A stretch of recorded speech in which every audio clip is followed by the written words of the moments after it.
Dari Utsman ibn Affan berkata, aku mendengar Nabi SAW bersabda, sesiapa yang membaca Bismillahilladzi la yadurru ma'asmihi syai'un fil ardi wa la fis sama' wa huwa as-sami'ul alim, yang bermaksud dengan nama Allah yang dengan namanya tidak ada sesuatu pun yang dapat memberikan kemudaratan di bumi maupun di langit. Dialah yang maha mendengar lagi maha mengetahui. Sebanyak 3 kali, maka dia tidak akan ditimpa bala yang datang secara tiba-tiba sehingga subuh. Dan barang siapa yang membacanya ketika subuh sebanyak 3 kali, maka dia tidak akan ditimpa bala secara tiba-tiba sehingga petang, iaitu malam. Hadis rawahu Abu Dawud menurut Syekh Syu'ib Al-Arnud. Hadis ini adalah hasan.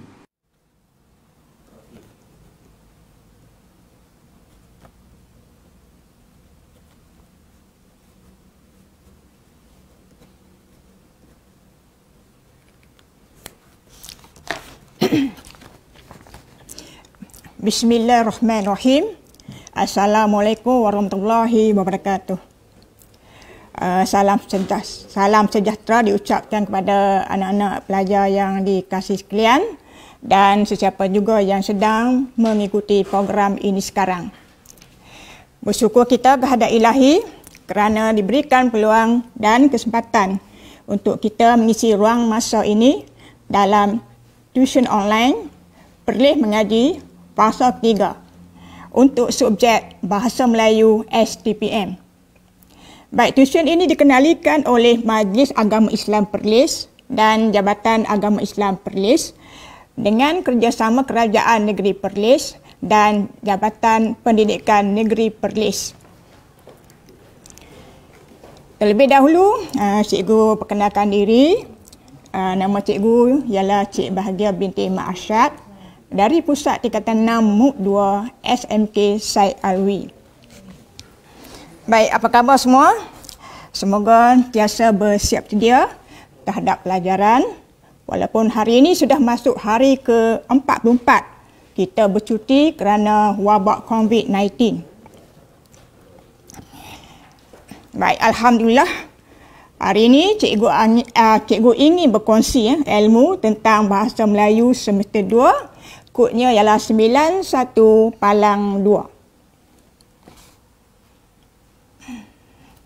Kita mulakan dengan sukatan pelajaran sebab kemungkinan pada ketika ini mungkin ada waris atau ibu bapa yang bersama dengan kita. Baik, kalau kita lihat di sini ada 4 bahagian yang perlu dipelajari oleh calon-calon. Bahagian pertama ialah morfologi. Di bawah itu ada 4 subtopik atau tajuk, iaitu yang pertama definisi bidang morfologi, yang kedua bentuk kata, ketiga golongan kata, dan keempat proses pembentukan kata. Seterusnya yang kedua, iaitu tajuk kedua, sintaksis, ada 9 subtajuk. Yang pertama definisi bidang sintaksis, yang kedua jenis dan binaan frasa, ketiga jenis dan binaan klausa, keempat pola ayat dasar, kelima susunan konstituen ayat, keenam ragam ayat, ketujuh jenis ayat, ke-8 bentuk ayat, dan ke-9 proses penerbitan ayat. Seterusnya yang ketiga, analisis kesalahan bahasa. Di sini ada 5 pecahan, iaitu ejaan, tanda baca, diksi, morfologi, sintaksis dan penanda wacana. Dan yang keempat merupakan kerja khusus yang dipanggil penulisan esei berformat. Esei ini dibuat oleh individu atau setiap pelajar yang memerlukan pelajar menulis 600 hingga 650 patah perkataan. Dan terdapat 8 kerja khusus yang wajib dilaksanakan oleh pelajar. Kalau ikut tu memang kebanyakan pelajar sudah habislah melaksanakan kerja khusus. Tapi MPN sudah beri kita peluang untuk melanjutkan penulisan kerja khusus ini. Baik. Jadi itu 4 pecahan. 1, 2, 3. Untuk 1, 2, 3 ialah yang bakal kita duduki untuk peperiksaan Bahasa Melayu semester 2 nanti. Baik. Seterusnya kita lihat format pentaksiran Bahasa Melayu semester 2. Mungkin kadang-kadang takut kamu lupa kan. Ada cuti lama tak perasan pula. Baik. Ada 2 pecahan. Kod dengan nama kertas. 912 ialah untuk Bahasa Melayu 2. Dan 914 ialah Bahasa Melayu 4 untuk kerja khusus. Baik, untuk 910 Palang 2 Bahasa Melayu 2, markahnya ialah 60, wajaran 20%. Yang ini melibatkan 60 soalan semuanya. Bahagian A ialah soalan objektif, ada 30 soalan, kena jawab semua soalan. Okey, 30 soalan nilainya ialah 30 markah. Kemudian bahagian B ialah jawapan struktur, soalan struktur dan nilainya 21. Kemudian ditambah lagi dengan analisis kesalahan bahasa. Baik, analisis kesalahan bahasa ni nilainya 9 markah. Jadi campur 21 campur 9, 30. Dicampur lagi dengan bahagian A 30, nilainya ialah 60 markah. Okey, dalam peperiksaan pelajar mesti jawab dalam masa 1 jam 30 minit. Seterusnya ialah 914 iaitu esei berformat ataupun kita panggil kerja khusus. Markahnya 25, wajaran ialah 8%. Jadi untuk kerja khusus ini perlu ingat kalau kita tidak siapkan satu kerja khusus saja maka automatik kita tidak layak mendapat markah 25 atau 8%. Jadi minta saja siapkan. Selepas buka sekolah ni kita boleh sambung penulisan kerja khusus. Baik, contohnya seterusnya ialah contoh kertas soalan. Okey. Cikgu tak tunjuk semualah. Cikgu tunjuk pecahan-pecahan dia sahaja. Iaitu bahagian A 30 markah. Ada 30 soalan objektif. Melibatkan tajuk morfologi dan sintaksis. Kemudian bahagian B ada 30 markah juga. Melibatkan tajuk morfologi dan sintaksis juga. Jadi agihan soalan ini ditentukan oleh MPN. Kadang-kadang dalam soalan objektif keluar, tapi dalam soalan struktur tidak keluar soalan. Baik, seterusnya ialah bahagian akhir yang kadang-kadang dilihat macam terlepas pandang oleh calon sebab ada calon yang tidak menjawab langsung bahagian ini. Iaitu analisis kesalahan bahasa yang nilainya 9 markah. Jadi itulah kita anggap bahagian ketiga-tiga bahagian yang wajib dijawab oleh semua calon, iaitu soalan objektif, soalan struktur dan analisis kesalahan bahasa. Baik, seterusnya ialah 2 pecahan yang kita sedang belajar lah. Okey, sebelum cuti dan insyaAllah lepas cuti mungkin kita sambung lagi, iaitu tajuk morfologi dan sintaksis. Jadi kebanyakan sekolah sudah selesai tajuk morfologi dan ada juga sekolah yang belum selesai tajuk sintaksis, ada yang selesai semua dan ada juga yang tidak selesai lagi lah 1-2 tajuk. Jadi pada ketika inilah kita perlu selesaikan, pada tempoh PKP inilah kita perlu selesaikanlah semua tajuk insyaAllah.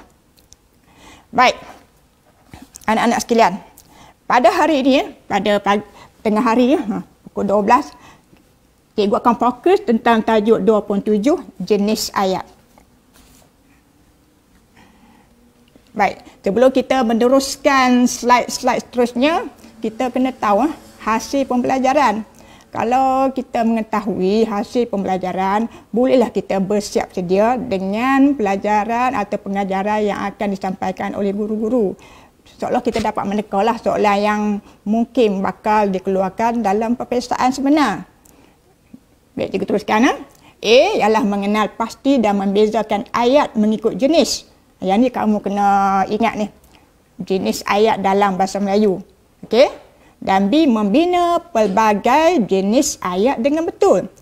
Yang ni bahagian ni agak jadi masalah sebab ada calon tidak berjaya, tidak mampu membina ayat dengan betul. Sebab kebanyakan ayat yang dibina tidak gramatis. Jadi apabila ayat tidak gramatis, maka jawapannya dianggap kosong ataupun tidak betul.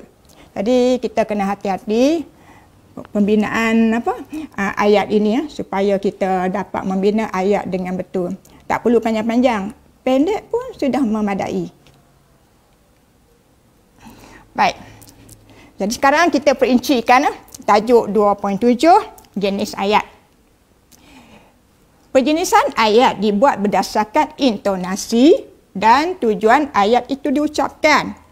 Baik, dalam bahasa Melayu ada 4 jenis ayat. Rasanya tak susahlah kalau hendak dihafal ataupun hendak diingati. Iaitu yang pertama ialah ayat penyata. Baik, di sini cikgu berikan contohnya, bunga ros itu harum. Yang kedua, ayat tanya. Bunga ros itu harum. Kamu nampak tak tanda soal? Tanda soal warna merah tu. Kalau ayat tanya, tidak ada tanda soal. Kalau kamu buat dalam jawapan peperiksaan, dan kan soalannya tentang ayat tanya. Tapi kamu lupa ataupun tak ingat ke apa, tak tahulah, kamu tak letak tanda tanya, maka jawapan kamu dikira kosong markah. Sebab tak letak tanda soal. Seterusnya yang ketiga, ayat perintah. Siram bunga ros itu. Macam arahan.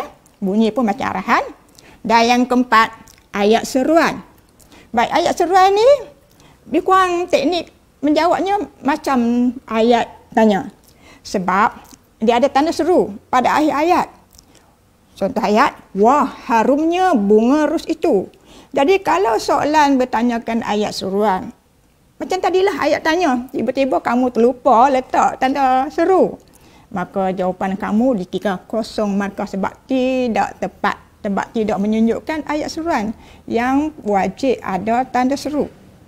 Jadi itu cara umumlah sebelum kita perincikan setiap satu jenis ayat yang berkenaan. Tapi dapat bayang, dapat gambaran. Baik. Sekarang kita perincikan tentang jenis ayat yang pertama, iaitu ayat penyata. Baik, ayat penyata ini juga dikenali sebagai ayat berita. Kalau soalan tiba-tiba lah pengubah soalan tulis tu ayat berita, janganlah kamu terkejut ataupun jangan kamu hairan sebab nama lain bagi ayat penyata ialah ayat berita. Baik, apa maksud ayat penyata? Diucapkan untuk menyatakan atau memberitahu seseorang tentang sesuatu.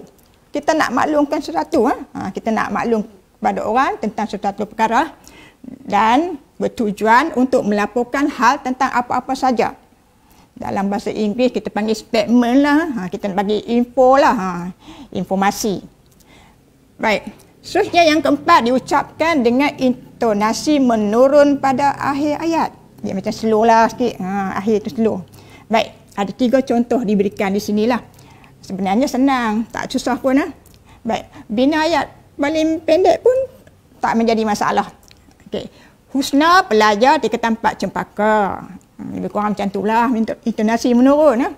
Itu sekolah saya. Yang ketiga, pelajar itu sedang membaca buku. Jadi kita nak maklumkan kepada seseorang tentang 3 hal yang dinyatakan dalam contoh ayat ini. So itu saja ayat penyata. Jadi jangan anggap ia sangat susah untuk dipahami atau diingati. Baik. Sekarang cikgu tunjukkan contoh soalan. Contoh soalan ni soalan sebenar STPM. Baik. Dalam bentuk kotak, dalam bentuk kotak diberikan 2 bullet di situ, 2 item di situ. Item pertama, diujarkan tanpa mengharapkan jawapan atau gerak balas. Kedua, tujuannya adalah untuk memberitahu sesuatu. Pelajar yang cekap ni, pandai ni, rajin membaca, memang boleh teka apakah jenis ayat berkenaan. Baik, biasanya dalam soal, masa kita menjawab soalan peperiksaan, kita kena rajinlah tanda lah atau highlight lah macam ni lah lebih kurang. Mengharapkan tanpa mengharapkan jawapan. Ataupun kita highlightkan memberitahu sesuatu supaya kita tidak tersilap. Jangan kita tersilap. Jawab jenis ayat yang lain. Jadi bila kita tengok soalan, yang manakah ayat yang menempati ciri jenis ayat seperti penyataan di atas? Kalau pelajar yang cakap ni memang berjawab lah. Sebab nak memberitahu sesuatu kan, nak info sesuatu. Okey, kita tengoklah. Satu, kedatangan mereka disambut dengan baik. Boleh agak dah. Yang kedua, mohon semua ahli tidak bertindak sendirian. Ketiga, Encik Lim mengharapkan kejayaan anaknya. Dan yang keempat, bersabarlah dengan kerana budak-budak itu.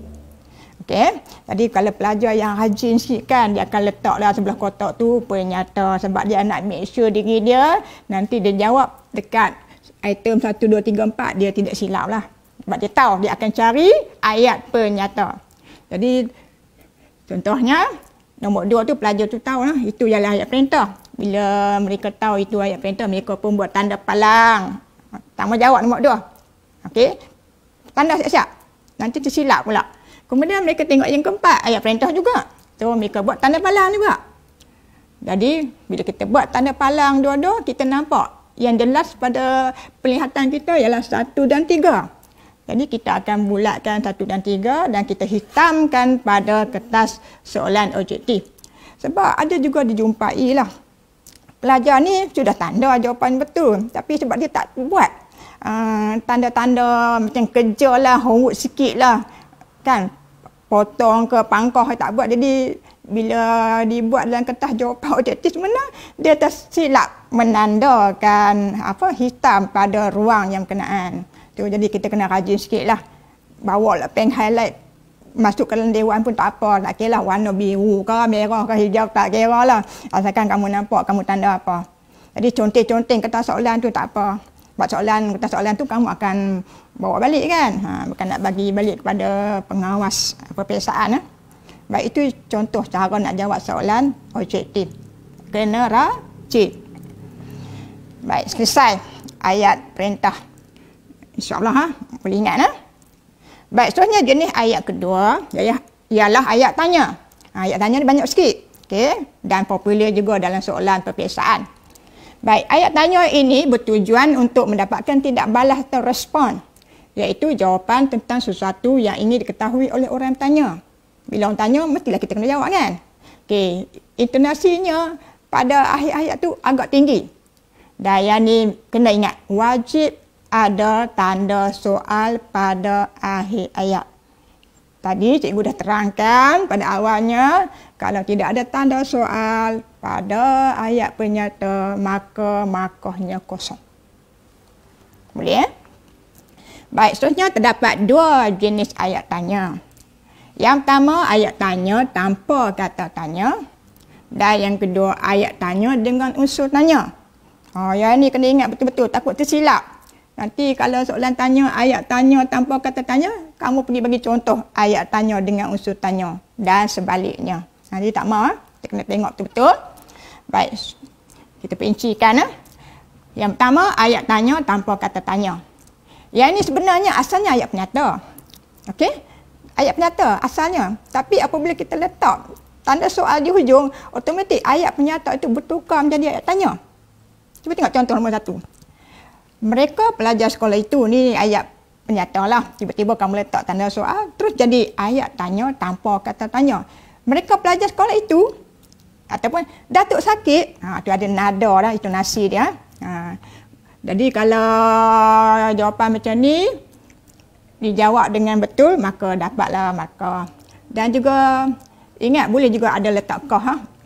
Contohnya, pelajar itukah mereka, sakitkah Datuk? Tapi biasanya kita ni diberi pilihan untuk tulis contoh ayat. Jadi biasanya pelajar akan jawab yang bahagian pertama lah. Mereka pelajar sekolah itu ataupun Datuk sakit. Jaranglah mereka letak kah, takut silap kan. Okey, itu contoh ni. Tanpa kata tanya. Tak ada sebarang kata tanya apa. Asalnya, ingat, asalnya ayat perintah, ayat penyata, minta maaf. Asalnya ayat penyata tapi kita letak tanda soal, jadinya ayat tanya tanpa kata tanya. Seterusnya yang kedua, ayat tanya dengan unsur tanya ada 3. Yang ni bahaya ni sebab ada 3. Takut tersilap hafal lah, tersilap ingat. Yang pertama, ayat tanya dengan kata tanya.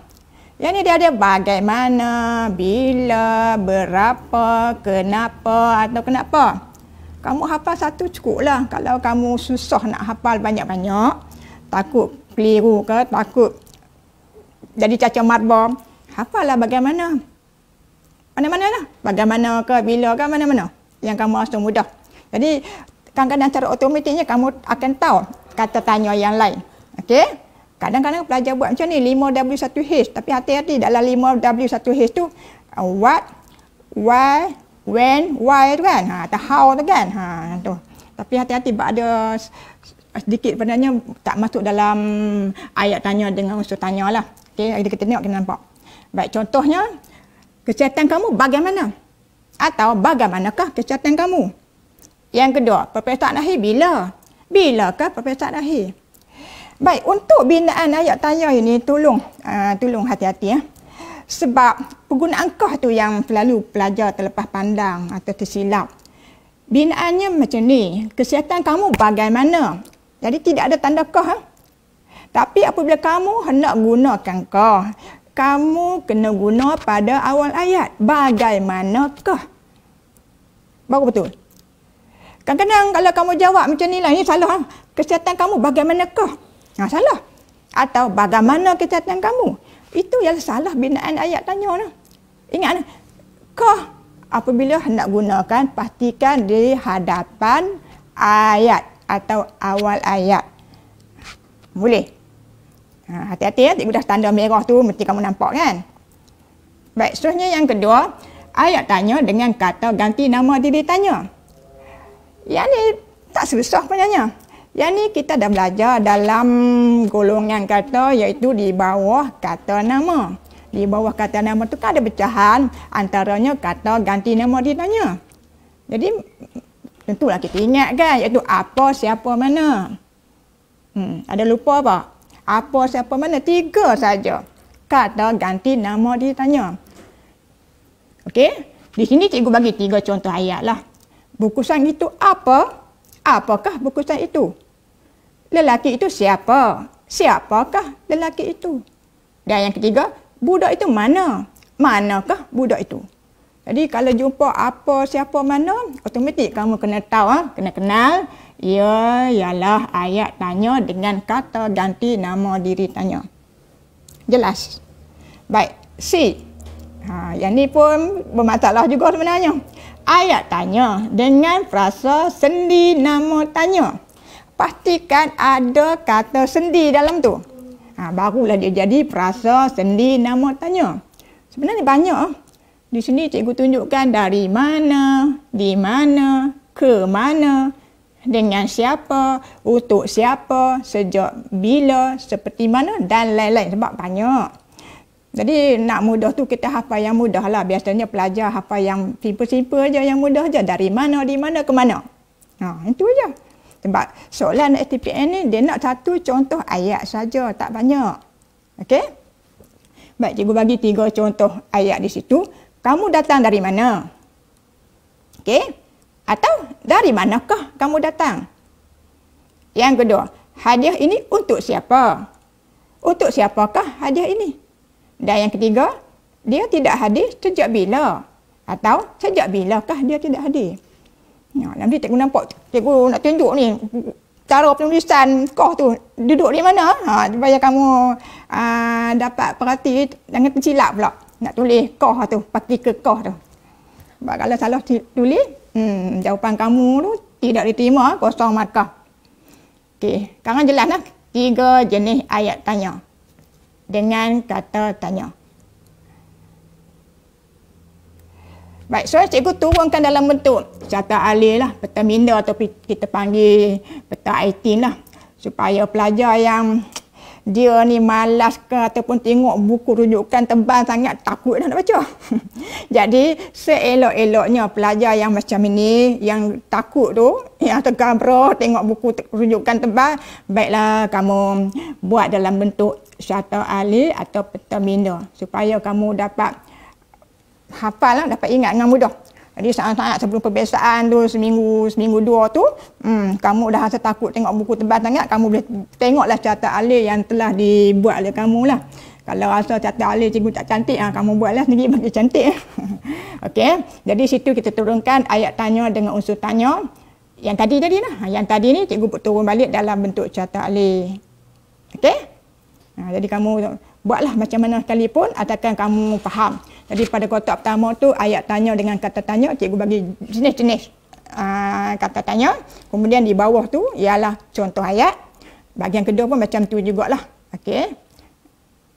Jadi carta alih sengaja ditunjukkan supaya kamu dapat gambaran kalau kamu susah sangat, suka sangat ataupun sakit mata nak baca nota yang panjang-panjang tu, baiklah kamu buat dalam bentuk peta minda atau carta alih. Boleh? Ikut kepahaman kamu lah. Baik. Seterusnya kita tengok contoh soalan sebenar SPPN iaitu soalan struktur. Yang ni lah pada tahun berkenaan lah. Ramai calon tidak dapat menjawab kedua-dua bahagian soalan dengan tepat. Ada yang dapat kosong pun. Paling-paling gagah pun 1 markah. Okey. Baik, kita baca soalan dia. Dia pulang pagi tadi. Ini ayat penyata. Tapi kalau kita ingat tadi apa yang cikgu bagi idea gambaran tadi, kamu dah dapatlah markah untuk A1. Tukar kepada 2 bentuk kata tanya. Kamu dapat gambaran tadi. Dah dapat markah dah untuk ini. Kemudian B. Kamu pun dapat gambaran kan? Sebab tadi dah sebut contoh binaan ayat untuk kata tanya, kata ganti nama diri tanya dan frasa sendiri nama tanya. Hafal satu saja sebab dia nak satu contoh, tak banyak pun. Okey, hafal yang paling mudah. Rasanya kamu cuba nak jawab. Lagi kalau bagi masa terlalu panjang, takut lagi lebih 1 jam pula. Sebab ada lagi 2 jenis ayat. Baik, jadi cikgu tunjukkanlah kepada kamu contoh jawapan.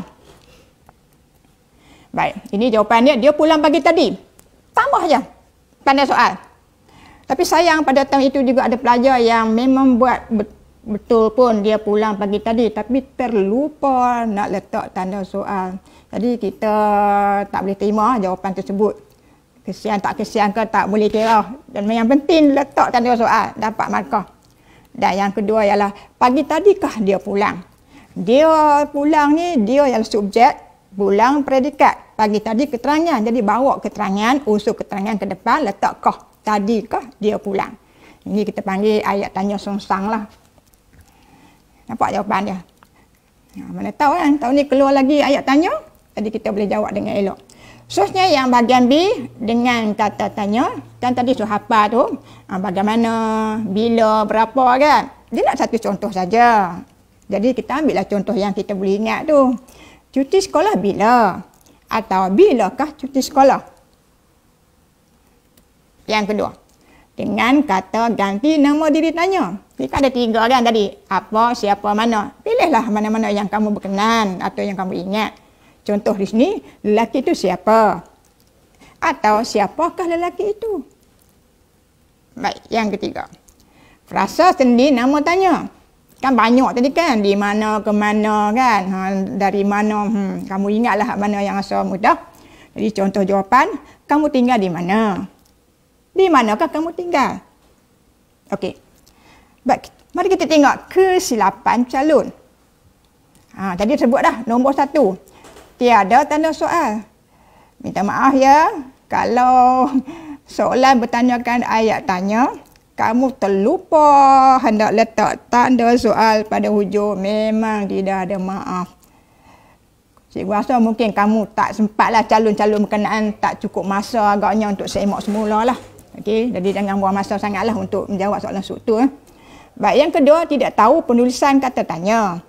Sama ada tanpa penggunaan partikel kah atau dengan penggunaan partikel kah. Yang ni lah.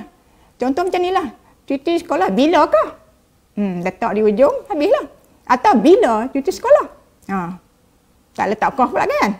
Yang sepatutnya letak kah pada hadapan, tak letak. Yang sepatutnya tak perlu letak kah di ujung, letak kah. Jadi jawapan tak boleh diterima pakai. Jadi hati-hati nah. Bila nak guna kah, pejam mata, hafal kah hadapan ayat. Itu je. Tak susah, insya-Allah tak susah. Baik, seterusnya ada pergolongan ayat tanya tertutup dan ayat tanya terbuka. Yang ini ni bila ayat tanya memerlukan jawapan. Berdasarkan jawapan dia ada dua. Iaitu ayat tanya tertutup. Kita akan jawab ya, tidak, tak, bukan. Itu je. Tak payah panjang-panjang tak apa. Ya, tidak, tak, bukan. Contoh soalan. Air itu panas?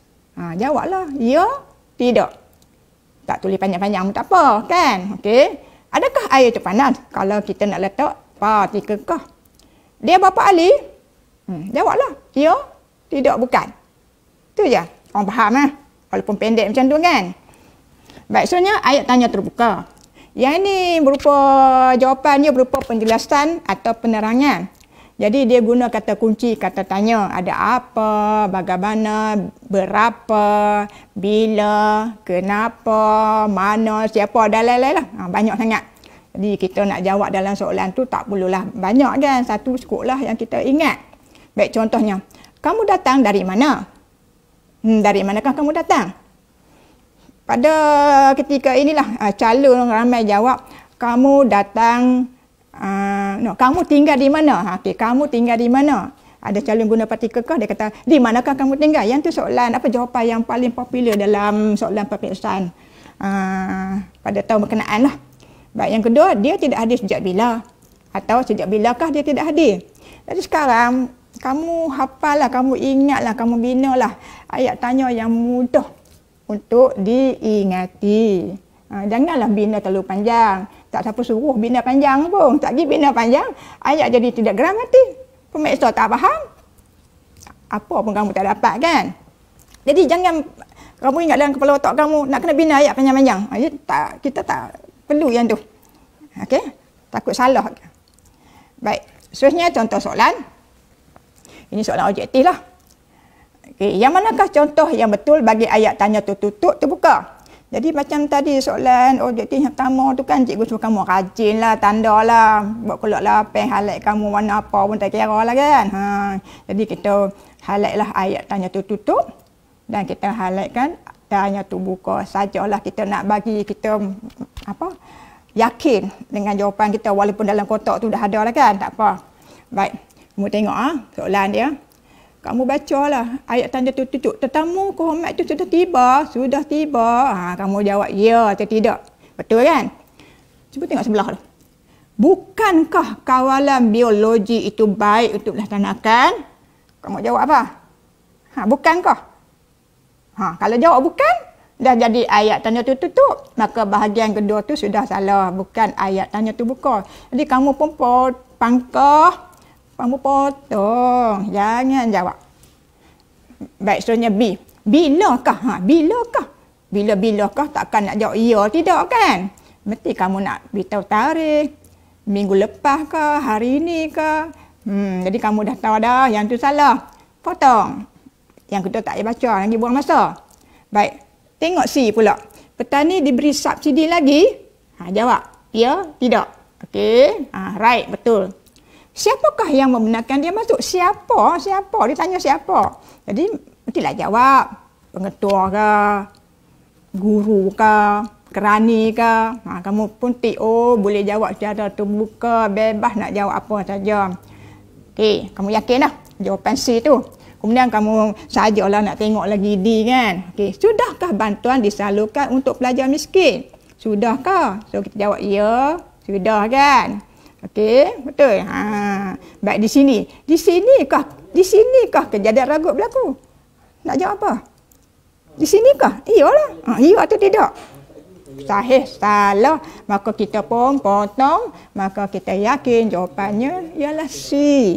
Pernah rajin sikit ni buat macam ni. Sebab cikgu pernah jumpa calon yang memang rajin, contin tulis. Memang dia dapat markah 28, 30 tu memanglah hebatlah. Kira hebat. Sebab dia rajin, penuh habis contin-contin. Okey, sebab dia nak skor markah terbaik, tertinggi. Baik, jadi selesai ayat tanya. Seterusnya kita pergi ayat yang ketiga, jenis ayat ketiga, ayat perintah. Baik, banyak keterangan tu. Tapi tak apa, sebenarnya senang je. Okey. Ayat perintah ni ialah untuk memberikan perintah atau arahan tentang sesuatu kepada orang mendengar. Ada orang kedua depan kita. Okey, diucapkan dengan intonasi yang agak keras. Sejajar dengan tujuan memerintah. Agak keras ni bukanlah garang marah, dia cuma nada tinggi sikit. Okey, jadi unsur bahagian predikat tu yang hendak diberi penekanan, kita ucapkan dengan nada yang agak tinggi ya. Bukan marah jangan cengeng lah. Orang boleh kata cengeng. Baik, lazimnya kata ganti nama diri kedua tu awak, anda, engkau, kamu kita gugurkanlah. Okey, kita gugurkan. Yang ni kita kalau belajar proses penerbitan ayat kita panggil proses pengguguran. Baik. Ini bayar ada 5 jenis. Yang ni kena ingat ada 5 jenis ayat perintah. Yang pertama ayat suruhan, yang kedua ayat larangan, ketiga ayat silaan, keempat ayat permintaan, dan yang kelima ayat ajakan. Jangan keliru. Kalau kamu pakar mahir tu, kamu boleh reka lah singkatan kamu, akronim kamu, kan kamu pandai. Kamu pandai ke? Kamu buatlah macam mana? Kamu dah belajar kan perakroniman tu? Mesti kamu mahir. Okey, jadi itulah definisi tentang ayat perintah. Baik. Kita perincikan ayat suruhan. Nama pun suruh kan? Jadi ayat suruhan tu menyuruh orang untuk melakukan sesuatu. Suruh kan? Suruh orang kedua buat apa? Baik. Baca. Ni kata kunci lah suruh. Baca buku jika guru tiada. Kita suruh orang baca buku kan? Baik, kalau kita nak lembutkanlah partikel lah ni untuk melembutkan suruhan. Taklah nampak macam kita garang sangat kan? Jadi kita nak lembut-lembutkan. Bacalah, macam itulah. Bacalah buku jika guru tiada. Itu maksudnya penggunaan lah. Tapi kalau dalam soalan peperiksaan, kamu tak tulis lah pun tak apa. Okey? Baik, soalnya yang kedua, ayat larangan. 3 saja kata kunci yang perlu diingat. Jangan, usah dan tak usah. Jadi tak payah kan? 3 saja. Baik, ayat larangan ni ialah melarang. Nama pun larangan kan? Melarang orang daripada melakukan sesuatu. Jadi contoh diberikan, jangan berbual-bual kosong. Atau kalau nak lembut, janganlah berbual-bual kosong. Bertukar ni. Usah berbual-bual kosong. Tak usah berbual-bual kosong, sama saja. Jadi kalau diberi pilihan tu, kamu pilihlah yang mana yang kamu mudah ingat. Nak guna jangan pun boleh, usah pun boleh, tak usah pun boleh. Sebab dia masih dalam ayat larangan. Baik, nampak dengan jelas ya? Seterusnya kita pergi yang ketiga, ayat silaan. Ada 2. Tak banyak, okey? 2 aja. Sila dan jemput. Nama pun silaan kan, jadi mempersilakan orang agar melakukan sesuatu. Contoh, sila masuk dahulu. Yang kedua, jemput datang ke rumah saya. Nampak tak kita macam offer lah orang buat sesuatu kan? Mempersilakan. 2 saja, sila dan jemput. Nak letak jemput masuk dahulu pun tak ada masalah. Okey? Sila datang ke rumah saya pun okey, tak apa. Boleh? Jangan takut pula. Yang keempat, ayat permintaan. 3. Nak ingat. Minta, mohon, tolong. 3. Baik. Ayat permintaan ni memohon atau meminta sesuatu dari pendengar. Kita nak sesuatu pada orang lah. Jadi kita pun buatlah ayat macam ni. Minta semua pelajar diam. Nampak tak? Kita nak pelajar diam lah. Atau tolong siapkan latihan. Kalau cikgu bagi latihan, dia kata tolong siapkan latihan.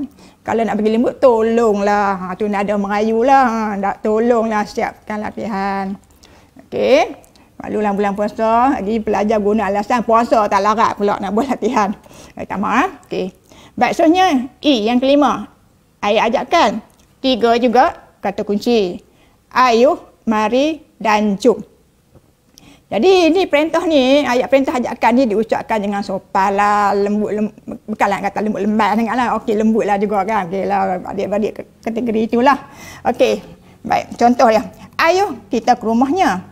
Atau mari ikut saya ke sana. Cikgu lupa nak bagi merah dekat ayuh dengan mari tu.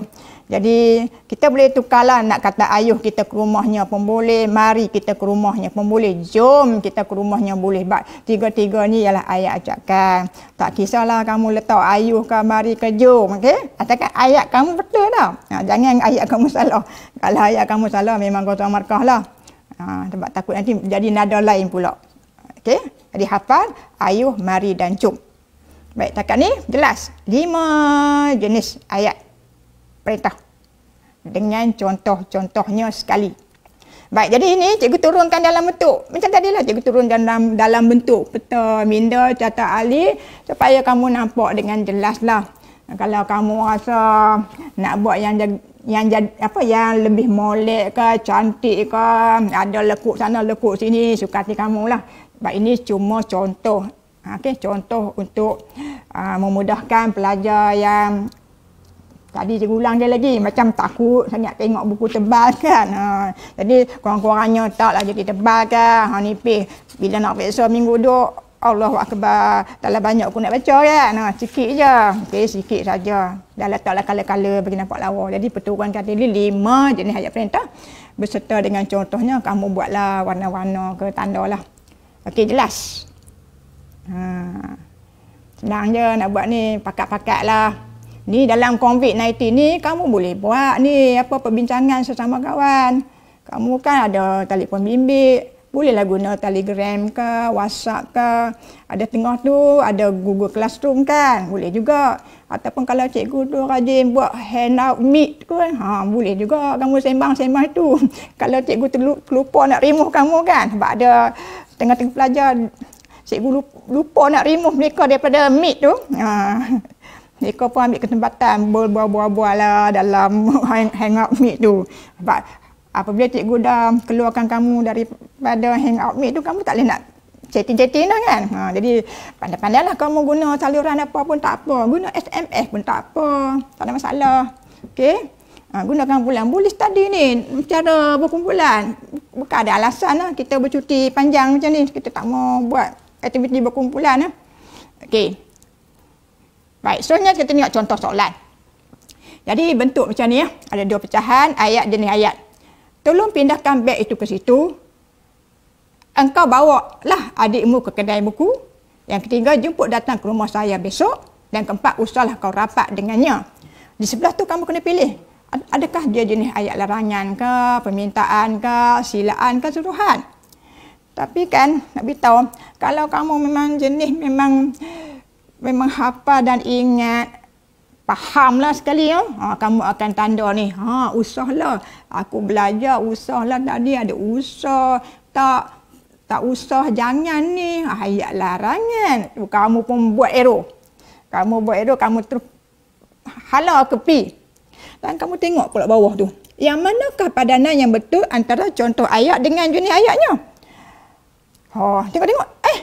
Ada dekat C.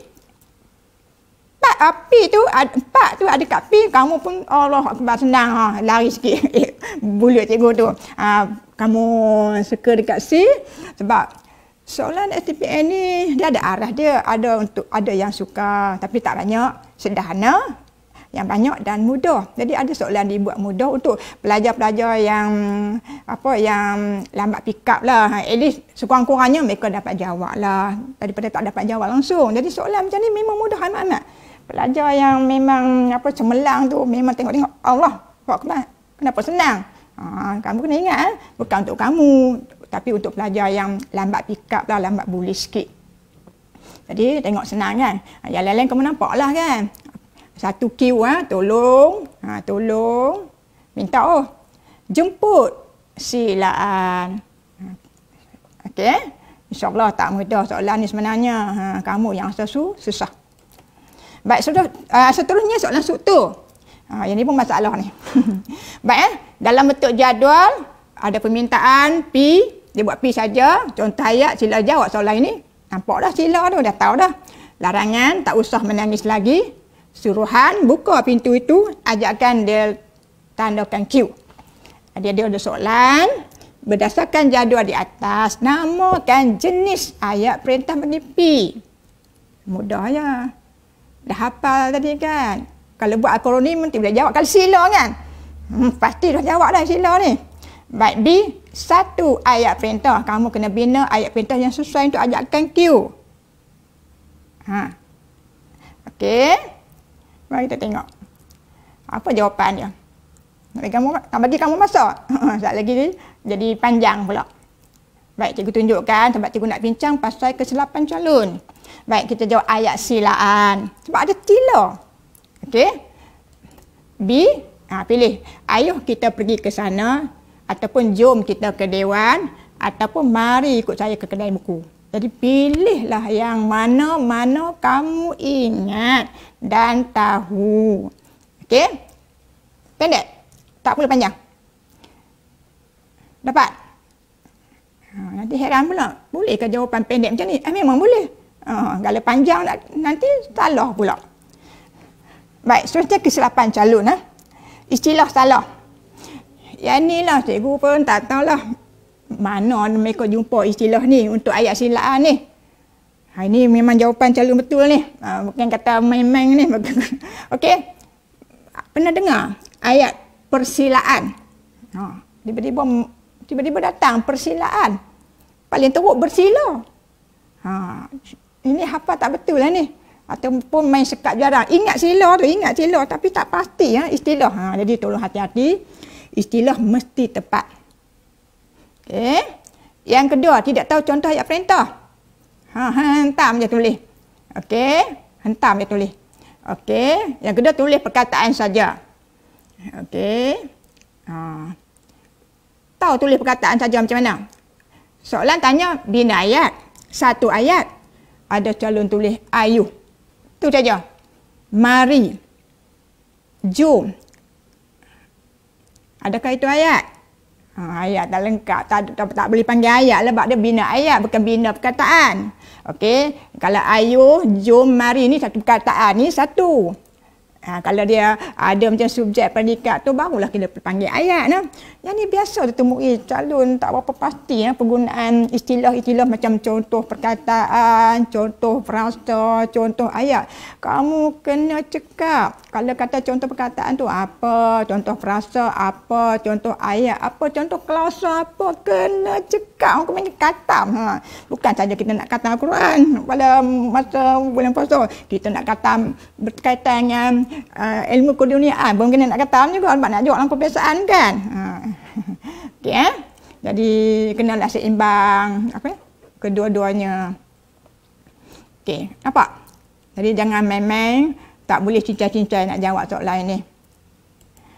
Baik, seterusnya ayat seruan, yang terakhir ayat seruan, simple je, mudah saja. Mesti ada apa? Tanda seru. Okey, berakhir tanda seru maka jadi dah ayat seruan. Biasanya ayat perseruan ni nak menyatakan perasaan, sama ada kita gembira, geram, kagum, hairan, marah, sakit, sedih dan sebagainya. Ada tanda seru Ada 5 contoh tu. Pakcik, hujung tanda seru. Tingginya, terkejut kot terkejut tanda seru. Ataupun dia ada kata seru, aduh, cis, syabas. Aduh, sakitnya kakiku. Cis, berani betul dia kali ini. Syabas, anda telah berjaya. So, yang ni ada kata seru. Okey, kalau pelajar kalau jawab soalan mereka suka tulis dengan kata seru macam confident lah sikit. Baik, ini contoh soalan. Senang kan tengok. Jenis ayat kotak 2 tu kosong tapi add tu bagi contoh ayat budak itu berdiri di jalan. Mestilah kita tahu ayat apa. Kena hafal lah. Kena hafal. Okey. Apakah jenis ayat add dan y? Jawab. Add apa, y apa dan bina satu ayat bagi y. Okey. Contoh. Jawab ayat penyata lah. Budak itu berdiri di tepi jalan. Y, ayat seruan. Kalau kamu buat sikatan PTPS. PTPS, P perintah, T tanya, P ialah penyata, P penyata, T tanya, P perintah dan S seruan. Terbalik pula, tak balik pun tak apa. Okey, boleh je. Okey. Baik, seterusnya B. Aduh, sakitnya kakiku sebab kamu mungkin duk hafal yang tu, kamu rasa glamour sangat, kamu pun tulis. Memang ada calon amal juga yang jawab, aduh sakitnya kakiku. Maknanya satu kebiasaan lah kepada mereka guna ayat yang simple-simple yang dekat sangat dengan mereka. Okey. Baik. Seterusnya. Masa berlalu dengan bantah. Okey, seterusnya. Baik, seterusnya kesilapan calon, istilah salah atau tertukar istilah. Jadi adalah tulis X tu ayat seruan, Y ialah ayat penyata. Tertukar pula. Ada juga tulis ayat nafi. Dan kan jenis ayat ni 4. P, T, PS. Bila pula mari N tu? Yang ni masalah. Dan ada tulis contoh perkataan. Aduh. Habis. Jadi hati-hati lah. Istilah kena tepat. Dia teknikal lah. Metode ni teknikal. Teknikal salah. Tak ada lah. Baik, jadi pemudah caranya kita buat turun dalam bentuk catat alih lah. Okey, catat alih kamu buatlah. Macam tadi cikgu cakap tadi, kamu buatlah macam mana sekalipun asalkan kamu faham. Okey, tak apa, kamu boleh rakam ni nanti ya. Sebab masa berlalu dengan pantas lah. Hampir tiba masanya. Okey, jadi kamu buatlah pemudah cara yang dipahami oleh kamu. Baik, sebelum kita akhiri tuition kita pada hari ini, maka cikgu tinggalkan kamulah latihan pengukuhan yang ini. Okey, dalam bentuk dialog, kamu kena nyatakan jenis ayat yang terdapat dalam dialog yang berikut. Jadi kamu baca, kamu nak snap ke, kamu nak rakam kemudian ke, nak tengok kemudian, nak jawab kemudian pun boleh. Sebab ini bukan nak jawab sekarang lah. Ini untuk latihan pengukuhan lah. Supaya kamu dapat tengok kamu ni faham ke dari tadi tengok sampai akhir sekarang lah. So, cikgu takkan baca lah sebab masa sudah hampir tiba ke akhirnya. Jadi kamu snap pun boleh, kamu rakam pun boleh. Baik, jadi cikgu nak ucapkanlah sebelum cikgu akhiri tuition online bahasa Melayu, jangan lupa jawab latihan pengukuhan tersebut. Kadang-kadang kita nampak mudah, kita memang nampak mudah, kadang-kadang jawapan jadi sebaliknya. Okey, jadi kita pun abailah mana-mana tajuk, dan kan kita tak tahu semua tajuk tu adalah penting. Baiklah, sekian lah. Takat ini saja perkongsian cikgu hari ini. Semoga kamu dapat manfaat. Kalau ada kekeliruan lah, mana-mana terlebih terkurang tu, cikgu mohon maaf. Okey, sebenar bulan puasa ni, cikgu nak ucapkan selamat menunaikan ibadat puasa dengan semuanya. Dan akhir kata, semoga COVID-19 akan berlalu pergi seperti angin lalu. Dan yang penting, kita kekal duduk di rumah dan kita mesti menang. Supaya boleh diisytiharkan sebagai kawasan zon bebas. Mungkin itu 3 hari lagi lah, insyaAllah. Baik, wabillahi taufiq wal-hidayah. Wassalamualaikum warahmatullahi wabarakatuh. Assalamualaikum.